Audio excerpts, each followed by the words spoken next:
First ever factory outlet Mukunda jewellers Jubilee hills Vizag branch లో త్వరలో ప్రారంభం. సంక్రాంతి అంటే టాలీవుడ్ సినీ ఇండస్ట్రీకి పెద్ద పండుగ.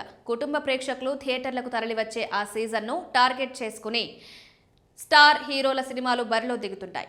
భారీ అంచనాలు, రికార్డు స్థాయిలో బిజినెస్, గ్రాండ్ ప్రమోషన్లతో విడుదలయ్యే సంక్రాంతి సినిమాలు సాధారణంగా బాక్సాఫీస్ను షేక్ చేస్తాయని భావిస్తారు. మంచి వసూలు సాధిస్తాయని అంచనా వేస్తారు. కానీ ఇటీవల సంవత్సరాల్లో సంక్రాంతికి మొదటగా విడుదలైన కొన్ని స్టార్ హీరోల సినిమాలు అనుకున్న రేంజ్లో రిజల్ట్స్ అందుకోవడం లేదు. ఇప్పుడు సినీ వర్గాల్లో హాట్ టాపిక్ గా మారింది. ఆ లిస్టులో ముందుగా గుర్తొచ్చేది పవర్ స్టార్ పవన్ కళ్యాణ్ నటించిన అజ్ఞాతవాసి.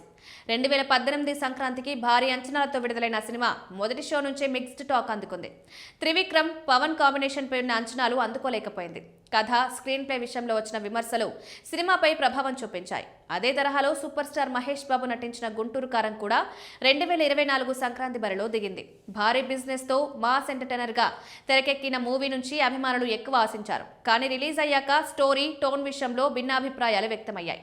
కొన్ని వర్గాల ప్రేక్షకులకు నచ్చినా మొత్తంగా సినిమా మిక్స్డ్ టాక్ కే పరిమితమైంది. 2025 సంక్రాంతికి రామ్ చరణ్ లీడ్ రోల్లో వచ్చిన గేమ్ చేంజర్ పరిస్థితి కూడా అంతే. శంకర్ దర్శకత్వంలో తెరకెక్కిన పొలిటికల్ డ్రామాపై పాన్ ఇండియా స్థాయిలో అంచనాలు ఏర్పడ్డాయి. కానీ విడుదల తర్వాత కథలో కన్ఫ్యూజన్, రన్ టైంపై విమర్శలు వచ్చాయి. హైప్ క్రియేట్ అయినా సినిమా ఆశించినంత హిట్గా నిలవలేకపోయింది. తాజాగా 2026 సంక్రాంతికి ప్రభాస్ నటించిన ది రాజాసాబ్ మూవీ విడుదలైంది. డార్లింగ్ నుంచి పూర్తి స్థాయి ఎంటర్టైన్మెంట్ కోసం చూసిన అభిమానులకు సినిమా నచ్చింది.